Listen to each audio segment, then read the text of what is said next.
Hello বন্ধুরা, আসসালামু আলাইকুম। আমি মামুনি কিচেন থেকে বলছি। আশা করি সবাই ভালো আছেন। আলহামদুলিল্লাহ আমিও ভালো আছি আল্লাহর রহমতে। আজকে আমি ডিমের কুরমা বানাবো আর সেই ভিডিওটি আপনাদের সাথে শেয়ার করব বন্ধুরা। পুরো ভিডিওটি দেখতে বন্ধুরা আমার সাথেই থাকুন। এখানে আমি 8টি ডিম সিদ্ধ করে নিয়েছি। ডিমগুলো কিন্তু আমি 20 মিনিটের মতো সিদ্ধ করেছি, তারপরেও ডিমের চামড়া উঠে গেছে। এবার আমি ডিমগুলোকে কাঁটা চামচের মাধ্যমে একটু সাইজ করে নেব।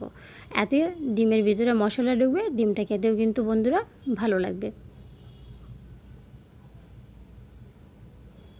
দেখেন বন্ধুরা, আমি কিন্তু একটা একটা করে সব কটা ডিমকেই এভাবে সাইজ করে নেব।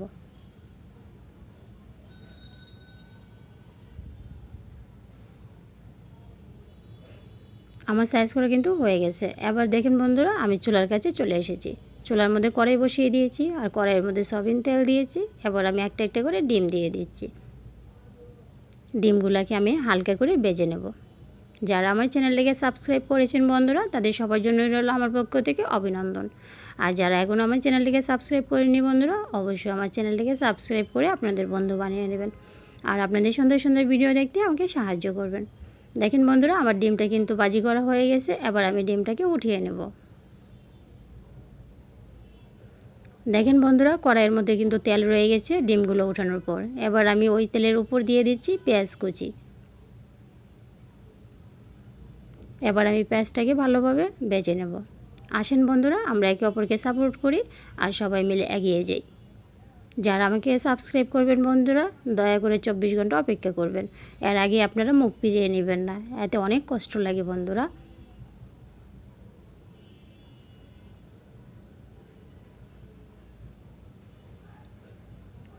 দেখেন বন্ধুরা, আমার পেঁয়াজটা কিন্তু সুন্দর করে ভাজি করা হয়ে গেছে। এবার আমি দিয়ে দিচ্ছি দারচিনি, লং আর এলাচ।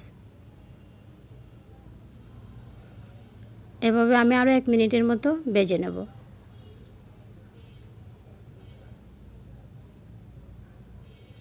এবার আমি দিয়ে দিচ্ছি আদা রসুন বাটা। আদা রসুন বাটাটা দিয়ে কিন্তু আমি আরও 1 মিনিটের মতো ভেজে নেব। এতে কিন্তু আদা রসুনের গন্ধটা আর থাকবে না, আর কুরমাটা খেতেও কিন্তু খুব ভালো লাগবে। এবার আমি দিয়ে দিলাম তেজপাতা।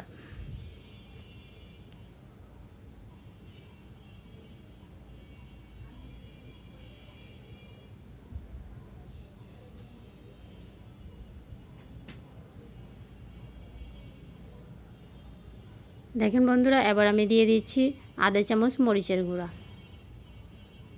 দিয়ে দিলাম আধা চামচ ধনিয়া গুঁড়া, দিয়ে দিলাম আধা চামচ জিরার গুঁড়া। এবার আমি মশলাটাকে তেলের উপর ভালোভাবে কষিয়ে নিব।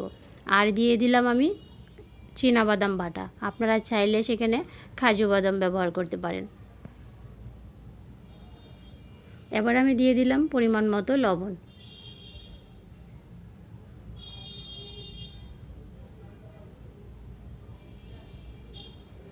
লবণ দিয়েও কিন্তু আমি মশলাটাকে আরও 1 মিনিটের মতো কষিয়ে নেব। দেখেন বন্ধুরা, আমার মশলাটা কিন্তু কষানো হয়ে গেছে। এবার আমি একটা একটা করে ডিম দিয়ে দেব। এবার আমি ডিমটাকে ভালোভাবে মশলার সাথে মিশিয়ে নেব। এবার আমি দিয়ে দিচ্ছি 1 টুকরো লেবুর রস।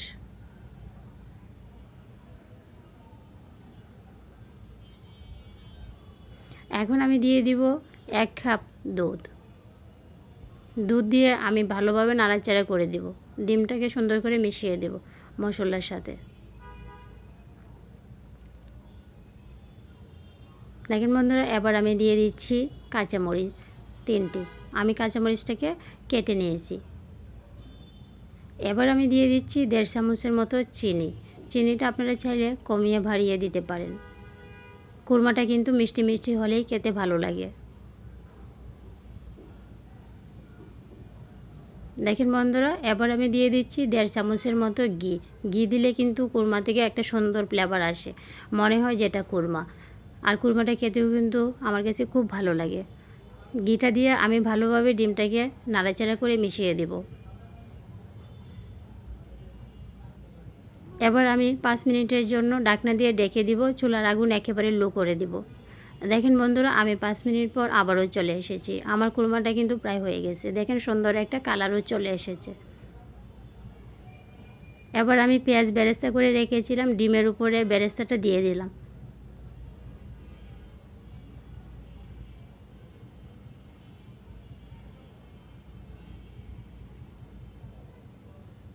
দেখেন বন্ধুরা, খুব সুন্দর হয়েছে কিন্তু দেখতে, কালারটাও কিন্তু খুব সুন্দর হয়েছে, খেতেও খুব দারুণ হবে আশা করি। আমার রেসিপিটি যদি আপনাদের কাছে ভালো লেগে থাকে অবশ্যই লাইক কমেন্ট করে জানাবেন। কাছে এবং দূরে যে যেখান থেকে ভিডিওটি দেখবেন, আপনাদের সবার কাছে আমার একটাই রিকোয়েস্ট, পুরো ভিডিওটি দেখবেন, লাইক ও কমেন্ট করবেন। সবাই ভালো থাকবেন, আমার জন্য দোয়া করবেন। আল্লাহ হাফেজ।